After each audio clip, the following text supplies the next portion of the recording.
you know, you are going to be placed under arrest. Me? You're Ally, right? Yeah. Okay.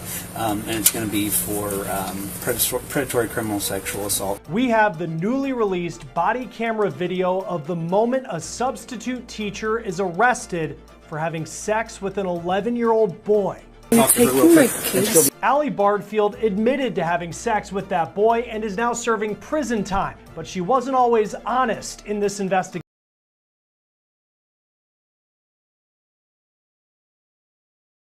Sheriff's Office, and I'm assisting the Mountain Police Department. How many kids are home? Three Why? kids? Okay, just you guys and the kids? Okay. And Because- someone else? Yeah, it's my brother. He's your brother. Okay. Okay. So here's the thing. We have a search warrant for the house, okay? You know, you are going to be placed under arrest. Me? You're Ally, right? Yeah. Okay. And it's going to be for predatory criminal sexual assault to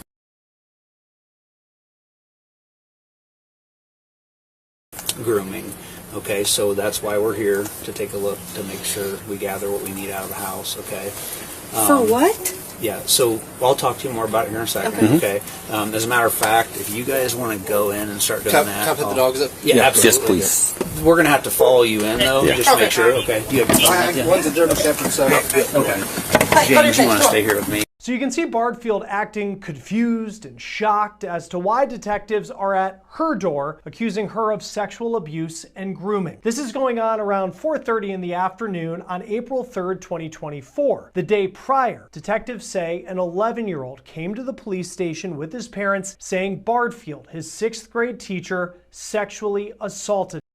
This is the moment everything changed.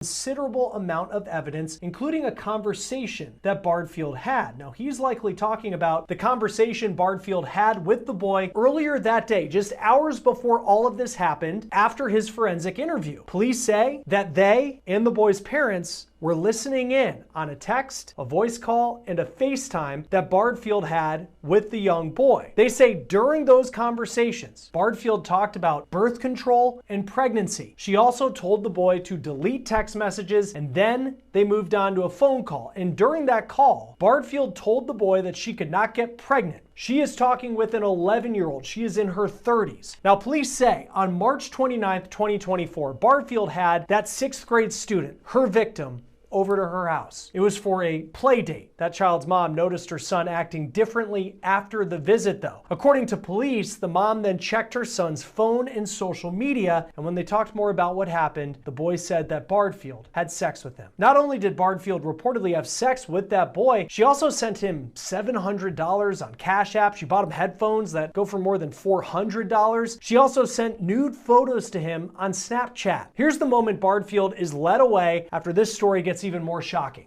I'm going to talk to her real quick, and she'll be able to talk to you. No, I'll talk to you here about that.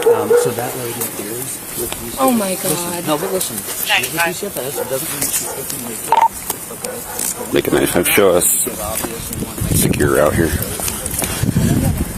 We are going to give you know, how you raise your kids and what goes on. Oh my God, you're my life.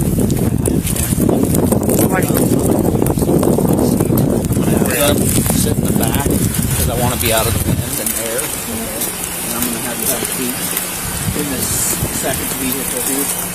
Showing registered 56 and a half, 10,300. OP revoked. Which seat? This up, right up here. Just hope the OP has been served to him. You good, buddy? Yep. So here's the thing, okay? You work at Hope. Bardfield then gets into a police vehicle to talk to detectives. The audio is redacted, but according to court documents that we have, this is what she said. At first, she once again denied having sex with the boy, but then the detective said he had seen the nude pictures that she sent the boy on Snapchat. And when asked why she would send nude photographs, a teacher in her 30s, to a boy just 11 years old, she said, quote, "He kept asking and asking and asking and wouldn't leave me alone." The document also states that the victim had sent the teacher explicit. You can see her trying to act shocked, even confused. But investigators already had a mountain of evidence, including recorded calls and text messages.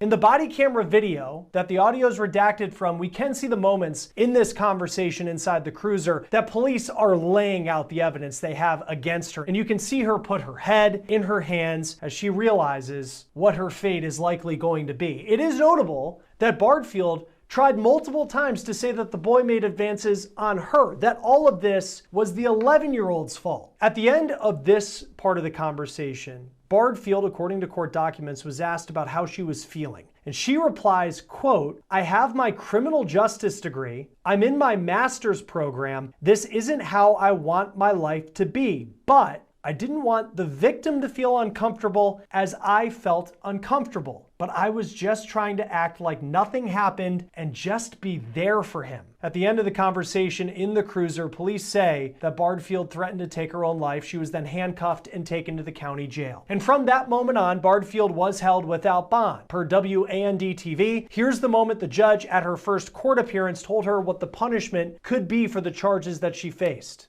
It's a Class X felony, punishable by 6 to 60 years in the Department of Corrections. That would be served at 85%, followed by a mandatory supervised release of 3 years up to natural life and up to a $25,000 fine.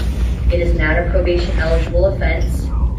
And if convicted, you would have to register as a sex offender for the rest of your natural life. Then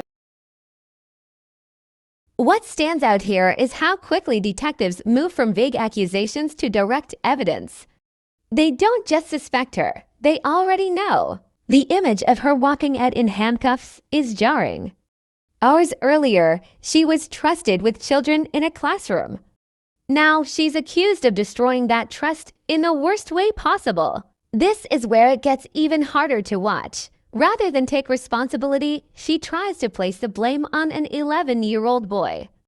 It's a disturbing deflection, and it reveals just how manipulative she was willing to be.